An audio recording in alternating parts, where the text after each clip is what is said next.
अस्सलाम वालेकुम। तमाम बच्चे अपनी केमिस्ट्री की किताब खोल लीजिए।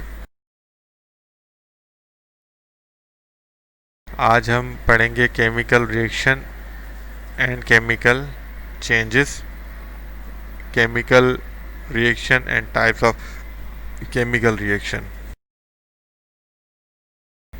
सबसे पहले केमिकल रिएक्शन और केमिकल चेंज। केमिकल रिएक्शन क्या होता है? हमने देखा है कि जब मुख्तलिफ एलिमेंट्स आपस में मिलते हैं तो वो अलग अलग चीज़ें बनाते हैं। जैसे आपने सुना होगा H2O, ये पानी का फार्मूला है। इसमें दो एलिमेंट्स हाइड्रोजन और ऑक्सीजन मिलके पानी बनाते हैं। इस तरह दुनिया में बहुत सारी चीज़ें हैं जो मिलकर बनती हैं। जैसे आपने देखा होगा लोहे पर जब पानी गिर जाए या हवा लगे तो उस पर जंग लग जाता है। ये भी एक किस्म का केमिकल रिएक्शन है कि आयरन जो है वो फेरिक होता है, उसके ऊपर रस्ट लग जाता है ऑक्सीजन की वजह से, जो कि केमिकल चेंज है। इसीलिए जब लकड़ी को जलाया जाता है तो खाक बन जाती है। ये भी एक किस्म का केमिकल चेंज होता है। तो आइए इसकी किचन टाइप्स होती हैं वो देख लेते हैं। यहाँ हमने 5 टाइप्स डिफाइन की हैं: decomposition, addition reaction, single displacement, double displacement and combustion reaction.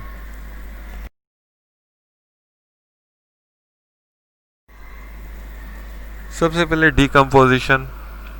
Decomposition का मतलब होता है टूटना, डिकम्पोज होना।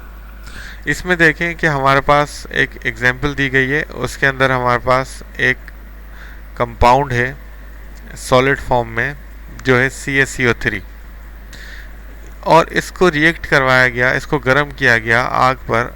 तो हमारे पास जो इसका CaO3 था वो CaO में तब्दील हो गया, और CO2 जो है वो अलग से सेपरेट होके अलग हो गया, यानी निकल गया इसमें से। तो ये दो चीज़ों में तकसीम हो गया, तो इसको कहते हैं डिकम्पोजिशन रिएक्शन। जब दो चीज़ें बन जाएं एक में से तो वो डिकम्पोज कहलाता है। इसी तरह नीचे एक और मिसाल है 2KClO3।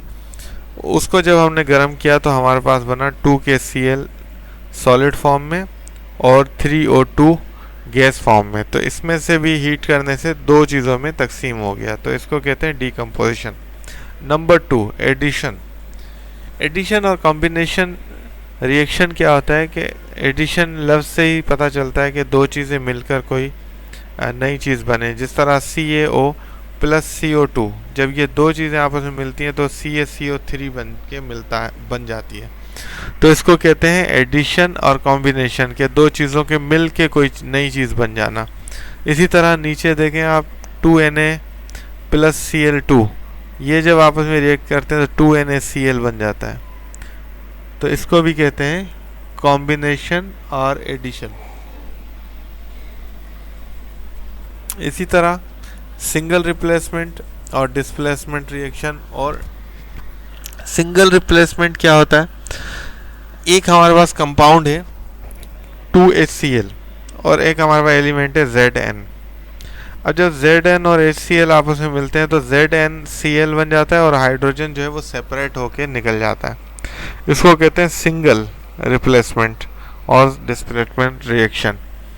इसी तरह Na जब आके मिलता है H2O से तो ये बन जाता है NaOH और प्लस हाइड्रोजन।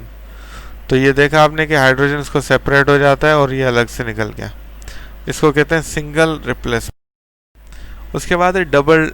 अब डबल डिस्प्लेसमेंट में क्या होता है कि दो मुख्तलिफ कंपाउंड आपस में मिलते हैं और उनमें से एक एक जो है एलिमेंट आपस में एक्सचेंज हो जाता है और नई चीज़ें बन जाती हैं, यानी दो चीज़ें आएंगी और दो नई चीज़ें बन जाएंगी। जिस तरह NaCl और AgNO3, ये जब आपस में मिलते हैं तो Na ये वाला और NO3 ये वाला, ये आपस में मिलके NaNO3 बनाते हैं, और Cl और Ag आपस में मिलके AgCl बनाते हैं।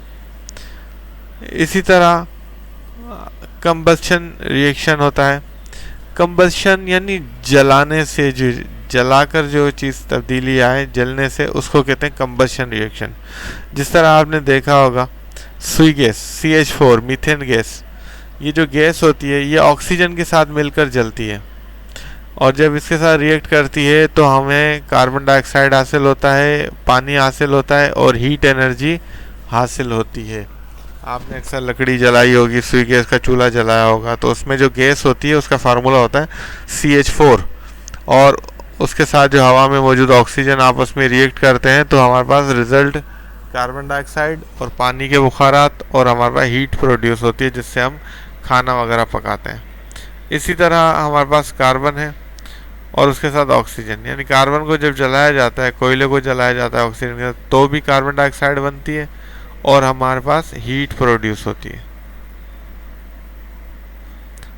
तो इस तरह से हमारे पास ये 5 रिएक्शन थे, तो ये हमें याद करने हैं और इनका होमवर्क जो है मैं आपको अलग से वीडियो में बना के शेयर करूँगा जो आपको लिखना है। फ़िलहाल आप इसको अच्छे से याद कर दें। अस्सलाम वालेकुम वरहमतुल्लाहि वबरकातुहू।